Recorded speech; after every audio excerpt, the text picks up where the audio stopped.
Hello guys, আজকে আমরা সবাই মিলে যাচ্ছি স্নান করতে ডিপটি কলে। এই যে আছে আমি, পুচকি, জুথি, রিয়া আর চন্দ্রা। আমরা সবাই মিলে যাচ্ছি এখন স্নান করতে। এখন গিয়ে দেখবো মানে ডিপটি কলটা চালু আছে কিনা, তারপরে তোমাদের সাথে দেখা হচ্ছে আবার। হ্যালো গাইস, আমরা অবশেষে চলে এসেছি চেম্বারে স্নান করতে।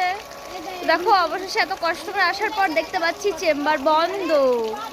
তো কিছুক্ষণ এখন আমাদের ওয়েট করতে হবে, দেখা হচ্ছে কিছুক্ষণ পরে। হ্যালো গাইস, তো অবশেষে অনেকক্ষণ ওয়েট করার পরে আসলো চেম্বারের মালিক। চেম্বার চালু করেছে, তো আমরা এখন স্নান করবো।